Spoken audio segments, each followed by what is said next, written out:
प्रोनेसिस investor academy के इस brand new video में आप सभी का बहुत बहुत स्वागत है। आपके म्यूचुअल फंड पोर्टफोलियो में कितने स्कीम्स हैं? 5, 10, 20, 30, 40, 50 कितने स्कीम्स? तो इस वीडियो में आगे हम जानेंगे कि हमारे इक्विटी म्यूचुअल फंड पोर्टफोलियो में कितने फंड्स होने चाहिए।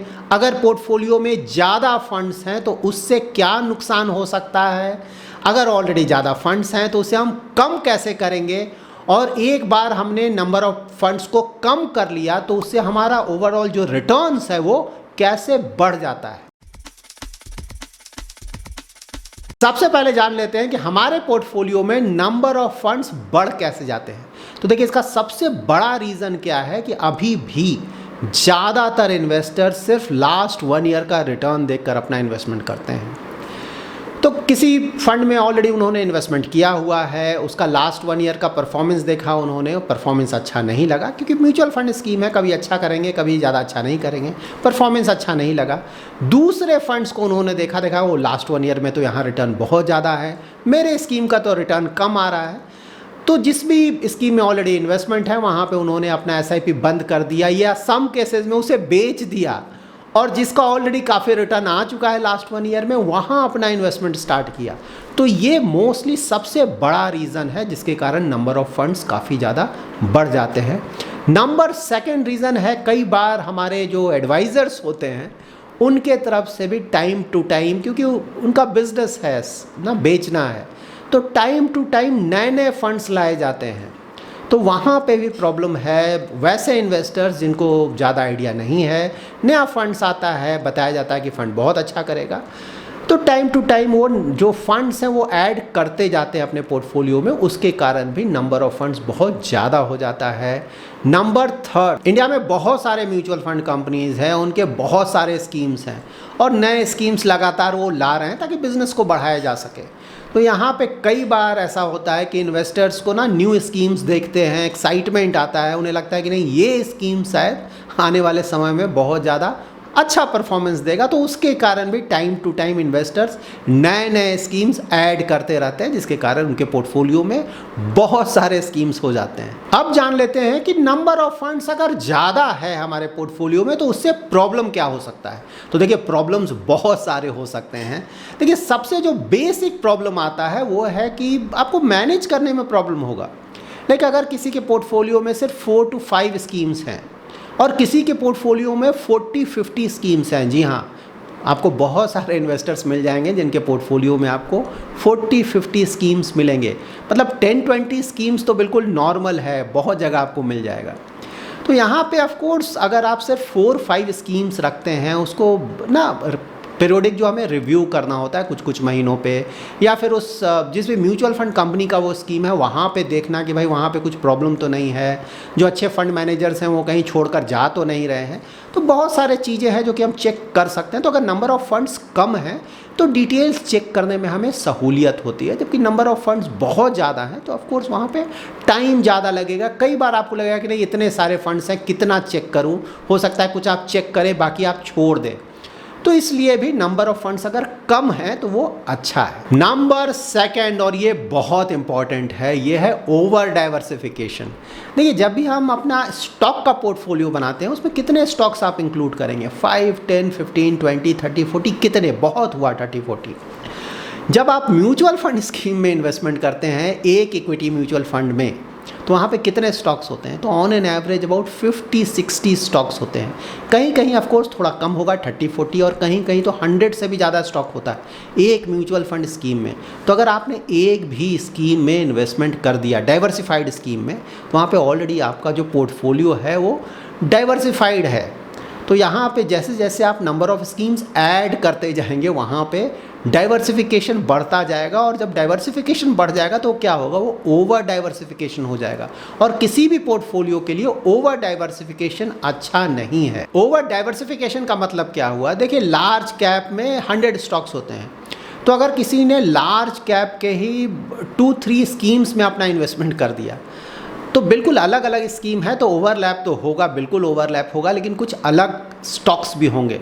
तो वहाँ पे अगर आपने 2-3 लार्ज कैप के फंड्स में एक्टिवली मैनेज फंड में इन्वेस्टमेंट कर दिया तो मोस्टली 100 जो स्टॉक्स हैं लार्ज कैप के उसमें से ज़्यादातर स्टॉक्स में आपने अपना इन्वेस्टमेंट कर दिया।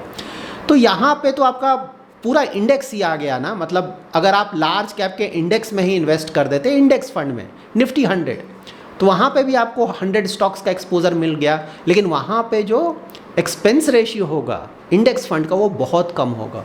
और यहाँ पे आपने पूरा इंडेक्स बना लिया है 2-3 डाइवर्सिफाइड इक्विटी म्यूचुअल फंड में इन्वेस्ट करके लार्ज कैप का, और यहाँ पे आपका जो एक्सपेंस रेशियो है रेगुलर या डायरेक्ट कहीं भी करें इंडेक्स फंड से तो आपका एक्सपेंस रेशियो ज़्यादा होगा।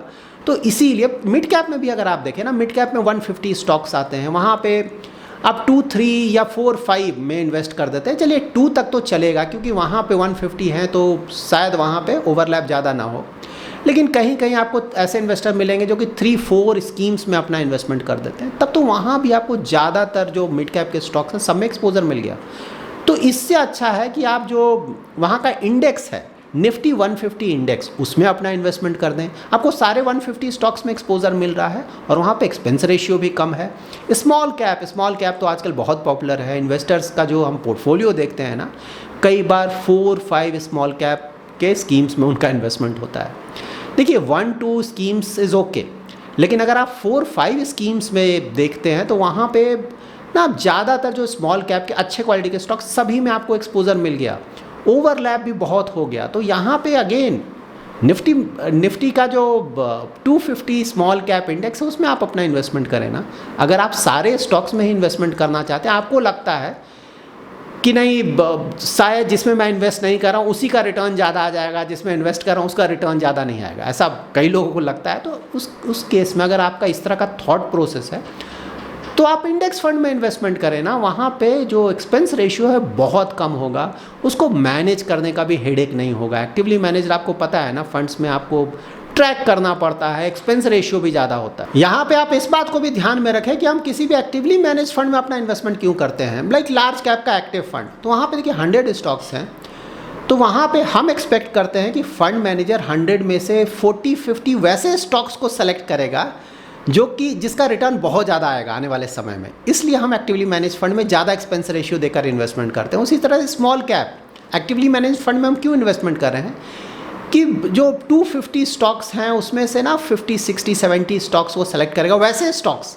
जिसका रिटर्न बहुत ज़्यादा आएगा, क्योंकि आपको पता है सारे स्टॉक्स का परफॉर्मेंस अच्छा नहीं होता है। लाइक लार्ज कैप के 100 स्टॉक्स हैं तो ऐसा नहीं होगा कि सारे 100 स्टॉक्स का ही जो रिटर्न्स है वो बहुत ज़्यादा आएगा। कुछ स्टॉक्स अच्छा करेंगे, कुछ स्टॉक्स अच्छा नहीं करेंगे, कुछ स्टॉक्स ना मार्केट के आसपास रहेंगे। तो इसीलिए हम एक्टिवली मैनेज फंड में अपना इन्वेस्टमेंट करते हैं कि फंड मैनेजर उन अच्छे क्वालिटी के स्टॉक्स को सेलेक्ट करे जो कि आने वाले समय में ज़्यादा रिटर्न जनरेट करे, और वैसे स्टॉक्स में इन्वेस्टमेंट नहीं करे जिसका रिटर्न शायद ज़्यादा अच्छा नहीं आएगा। तो यहाँ पे जब आप बहुत सारे स्कीम्स में अपना इन्वेस्टमेंट करते हैं तो ऑलमोस्ट सारे स्टॉक्स ही आप खरीद लेते हैं, ज़्यादातर स्टॉक्स खरीद लेते हैं, तो यहाँ पे तो आपको आउट परफॉर्मेंस मिलेगा ही नहीं, क्योंकि यहाँ पे तो आपने इंडेक्स बना लिया, और अगर आपने इंडेक्स बना लिया तो आपको पता है इंडेक्स का जो रिटर्न है वो मार्केट से हमेशा ही थोड़ा कम आएगा। नंबर 3, जब आप बहुत सारे फंड्स में अपना इन्वेस्टमेंट करेंगे तो कई बार ऐसा होगा कि कुछ फंड्स में जो आपका एक्सपोजर होगा, टोटल एक्सपोजर का अगर आप परसेंटेज देखें तो 1%, 2%, 3%, 4%, तो इस तरह का एक्सपोजर लेने का मतलब नहीं बनता है। अगर वो फंड बहुत अच्छा रिटर्न्स देगा तब भी आपका एक्सपोजर इतना कम है कि ओवरऑल जो रिटर्न्स है आपका पोर्टफोलियो रिटर्न्स उस पर ज़्यादा फर्क नहीं पड़ेगा।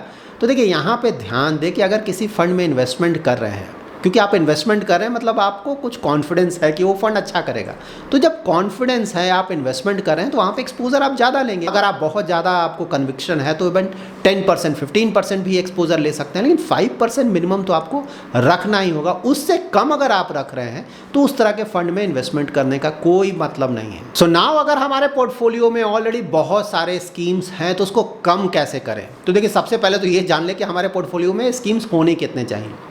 तो देखिए ये तो ऑफकोर्स आपके इन्वेस्टमेंट अमाउंट पे भी डिपेंड करता है, आपका रिस्क प्रोफाइल कैसा है, इन्वेस्टमेंट होराइजन कैसा है, आपका इन्वेस्टमेंट अमाउंट कैसा, बहुत सारे फैक्टर्स पर डिपेंड करता है। उसको देखकर 3, 4, 5, 6 स्कीम्स बहुत हैं, 3, 4, 5 स्कीम से ज़्यादा स्कीम्स की ज़रूरत किसी भी पोर्टफोलियो में नहीं है, ये ध्यान में रखें। इक्विटी म्यूचुअल फंड में इन्वेस्टमेंट करते वक्त आप ये ध्यान में रखें कि डाइवर्सिफाई हम कैसे करेंगे। तो large cap, mid cap, small cap के स्टॉक्स में अगर हम अपना एक्सपोजर लेंगे तो डाइवर्सिफाई होगा एक तरीके से। तो यहाँ पे देखिए लार्ज कैप के लिए एक लार्ज कैप का स्कीम सूटेबल है, उसमें ऑलरेडी आपको 40, 50, 60 स्टॉक्स मिल रहे हैं और लार्ज कैप में तो 100 स्टॉक्स ही हैं, तो वो सफिशिएंट है। उसी तरह से मिड कैप में 1 to 2 स्कीम्स, स्मॉल कैप में 1 to 2 स्कीम्स बहुत है ना, इससे ज़्यादा आपको चाहिए नहीं। इससे आपको large cap, mid cap, small cap में अच्छा खासा एक्सपोजर मिल रहा है, तो ये सफिशिएंट है। इसके अलावा भी अगर आप चाहिए तो मे बी 1 फ्लेक्सी कैप, उससे ज़्यादा भी चाहिए तो 1 मल्टी कैप, इससे ज़्यादा फंड्स की तो बिल्कुल भी ज़रूरत नहीं है। अगर किसी के पोर्टफोलियो में बहुत ज़्यादा स्कीम्स है ना, 10, 15, 20, 30, 40, 50, तो उसको कम कैसे करेंगे? तो बहुत सारे तरीके हैं जिसको अगर आप ध्यान में रखेंगे तो कम कर सकते हैं। नंबर 1 तो ऑफकोर्स परफॉर्मेंस ही है ना। परफॉर्मेंस देखिए, लास्ट 1 ईयर के परफॉर्मेंस पे किसी भी फंड को नहीं हटा दें। परफॉर्मेंस जब भी आप देखें तो एटलीस्ट 2 to 3 ईयर्स का परफॉर्मेंस ज़रूर देखें, लास्ट 2 to 3 ईयर्स का परफॉर्मेंस। क्योंकि अगर आपने किसी फंड में इन्वेस्टमेंट किया है तो मैं ये मानकर चल रहा हूँ कि वो पुराना फंड है, अच्छा खासा ट्रैक रिकॉर्ड है, ज़्यादातर सालों में अपने बेंचमार्क को बीट कर पा रहा है। तो अगर उस तरह के अच्छे क्वालिटी फंड में आपने अपना इन्वेस्टमेंट किया हुआ है तो वहाँ पे उस तरह के फंड्स को आप थोड़ा टाइम देंगे, 2-3 ईयर्स। लेकिन हाँ, अगर उसके बाद भी आपको लगता है कि नहीं, किसी भी तरह का इम्प्रूवमेंट नहीं आ रहा है या फिर फंड हाउस में प्रॉब्लम्स आ रहे हैं ना, जो भी फंड मैनेजर्स थे ज़्यादातर चेंज हो गए हैं, सारे नए फंड मैनेजर्स आ गए हैं, परफॉर्मेंस नहीं आ रहा है, तो इस तरह का अगर प्रॉब्लम दिखता है तो वहाँ पे तो ऑफकोर्स मतलब बनता है कि उस फंड से निकल जाया जाए। फंड्स को कम करने का दूसरा आसान तरीका हो सकता है कि वैसे फंड जिसमें ओवरऑल एक्सपोजर बहुत कम है ना, 2%, 3%, 4%, 5%, वहाँ पे देखिए, यहाँ पे ध्यान रखें कि अगर फंड आपको लगता है कि अच्छा करेगा, अगर आप एक्सपोजर बढ़ाना चाहते हैं तब तो ठीक है। अगर आप 5% से ऊपर ले जाएं ना, 10-15% का एक्सपोजर रख लें तब ठीक है। लेकिन हाँ, अगर आप एक्सपोजर नहीं बढ़ा पा रहे हैं, आपको कन्विक्शन नहीं है कि नहीं 2-3% के लायक ही है, तो वहाँ पे तो फिर वहाँ पे उस फंड में रहने का मतलब नहीं बनता है। तो वो भी आपके लिए ईजी टारगेट है, उस फंड से भी आप निकल सकते हैं। नंबर 3 क्या हो सकता है कि AMC लेवल पे आप अपना एक्सपोजर रखें। क्योंकि देखिए AMC कई बार अच्छा करेंगे, कई बार अच्छा, क्योंकि कॉल होता है ना, अगर उनके रिसर्च टीम का कॉल अच्छा जाता है, फंड मैनेजर का कॉल अच्छा जाता है, तो ज़्यादातर फंड्स ही अच्छा करेंगे। कॉल अच्छा नहीं जाएगा तो ज़्यादातर फंड्स का ही परफॉर्मेंस डाउन हो जाएगा। इसीलिए किसी भी पर्टिकुलर AMC में, दैट इज़ किसी पर्टिकुलर म्यूचुअल फंड कंपनी में बहुत ज़्यादा एक्सपोजर नहीं लें। तो एक्सपोजर कितना लें? तो देखिए 20 to 30% से ज़्यादा का एक्सपोजर अवॉइड करना चाहिए। तो ये भी एक ईजी टारगेट हो सकता है। अगर आपको लगता है किसी पर्टिकुलर म्यूचुअल फंड कंपनी में आपका 20 या 30% से ज़्यादा का एक्सपोजर है ना, 40%, 50%, 60% इस तरह का एक्सपोजर होता है लोगों का, तो अगर उतना ज़्यादा एक्सपोजर है तो वहाँ भी आप अपना एक्सपोजर कम कर सकते हैं। इससे भी आपके नंबर ऑफ फंड्स कम हो सकते हैं। नंबर ऑफ फंड्स को कम करने का एक और आसान तरीका, आप अपना रिस्क प्रोफाइल चेक करें, इन्वेस्टमेंट होराइजन चेक करें। आप देखें कि जो भी आपका रिस्क प्रोफाइल है, इन्वेस्टमेंट होराइजन है, उसके अकॉर्डिंग टू कौन कौन से फंड्स हैं। अगर कोई ऐसा इन्वेस्टर है जो कि बहुत ज़्यादा रिस्क नहीं लेना चाहता है, investment horizon very long term का नहीं है और उसने स्मॉल कैप के बहुत सारे फंड्स में इन्वेस्टमेंट किया हुआ है, मिड कैप के बहुत सारे फंड्स में इन्वेस्टमेंट किया हुआ है, या फिर सेक्टर और थीमेटिक फंड में इन्वेस्टमेंट किया हुआ, तो वहाँ पे आप बिल्कुल कम कर सकते हैं। यहाँ पर आप ये भी ध्यान में रख सकते हैं कि बहुत सारे इन्वेस्टर्स बहुत सारे ELSS फंड्स में अपना इन्वेस्टमेंट किए हुए होते हैं। तो वहाँ भी देखिए, अगर ELSS फंड्स का 3 ईयर प्लस हो चुका है, परफॉर्मेंस अगर कोई बहुत ज़्यादा अच्छा नहीं आ रहा है, तो वहाँ भी आप निकल सकते हैं। ELSS फंड्स 1 या 2 तो बहुत है ना, वहाँ पे 4-5 ELSS फंड्स का कोई मतलब नहीं बनता है, तो वो भी आप ध्यान में रख सकते हैं। जो अच्छे परफॉर्मर हैं उसको आप रखें, जिसका परफॉर्मेंस थोड़ा डाउन चल रहा है उससे आप निकल सकते हैं। कई बार आप लोगों के पोर्टफोलियो में मैंने ये भी देखा है कि आप बहुत ज़्यादा रिस्क ले सकते हैं, इन्वेस्टमेंट होराइजन भी वेरी लॉन्ग टर्म का है, फिर भी आपने हाइब्रिड फंड्स में अपना इन्वेस्टमेंट किया हुआ है, तो वो भी एक ईजी टारगेट हो सकता है। अगर आपका इन्वेस्टमेंट होराइजन 10 ईयर से भी ज़्यादा है, रिस्क प्रोफाइल एग्रेसिव है, वेरी एग्रेसिव है, तो उस तरह के प्रोफाइल के लिए हाइब्रिड फंड सूटेबल नहीं है, प्योर इक्विटी फंड्स आपके लिए अच्छा है। हाँ, अगर आप बहुत ज़्यादा रिस्क नहीं ले सकते हैं, इन्वेस्टमेंट होराइजन भी वेरी लॉन्ग टर्म का नहीं है, तो वहाँ पे हाइब्रिड फंड में आप बिल्कुल इन्वेस्टमेंट करें। नाम जान लेते हैं कि एक बार हमने डिसाइड कर लिया कि नंबर ऑफ स्कीम्स बहुत ज़्यादा हैं जो कि हमारे पोर्टफोलियो के ओवरऑल रिटर्न्स को हिट कर रहा है, ओवरऑल हम मार्केट के बराबर भी रिटर्न जनरेट नहीं कर पा रहे हैं, हमें एक्टिवली मैनेज फंड में ही इन्वेस्टमेंट करना है, मार्केट से ज़्यादा रिटर्न जनरेट करना है, तो वहाँ पे सबसे पहले आप क्या ध्यान रखोगे, एग्जिट लोड का और टैक्सेशन का, यहाँ पे ये भी ध्यान में रखो आप कि रिडेम्पशन और स्विच दोनों एक जैसा ही है। ऐसा नहीं कि स्विच करोगे तो उसमें आपको कोई बेनिफिट मिल रहा है, ठीक है। रिडेम्पशन और स्विच में भी अगर एग्जिट लोड के अंदर स्कीम है तो आपको एग्जिट लोड लगेगा और टैक्सेशन भी एप्लीकेबल होगा। तो यहाँ पे देखिए सबसे पहले तो उन स्कीम्स को आप बेचना अवॉइड कर सकते हैं जो अभी भी एग्जिट लोड में है।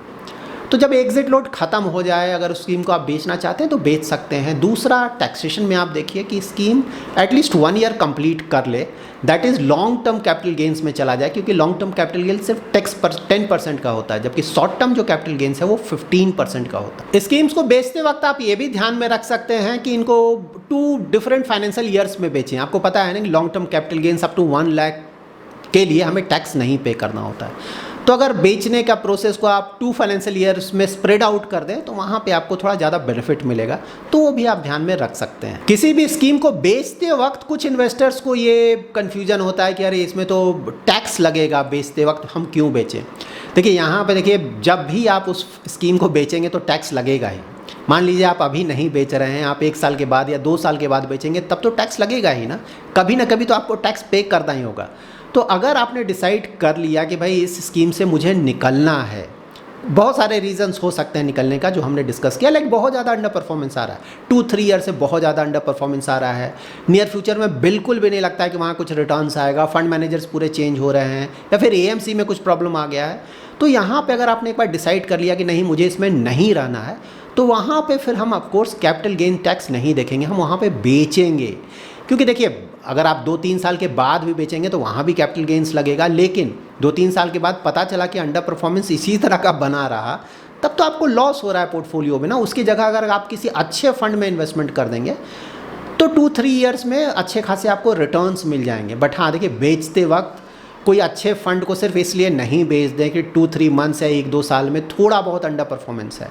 अगर बेंचमार्क से थोड़ा बहुत अंडर परफॉर्मेंस है 2-3-4-5% का, तो वहाँ पे बेचने का मतलब नहीं बनता है। अगर बहुत ज़्यादा अंडर परफॉर्मेंस है ना, मतलब 5% से भी ज़्यादा, 10% उस तरह का, और लगातार 2-3 ईयर से, और फ्यूचर में नहीं लग रहा कुछ होगा, तो वहाँ पे ऑफ कोर्स बेच सकते हैं। So that's it in this video. अगर आपको ये वीडियो पसंद आया है तो जरूर लाइक एंड शेयर करें, और अगर अभी तक आपने हमारा यूट्यूब चैनल सब्सक्राइब नहीं किया है तो जरूर सब्सक्राइब करें।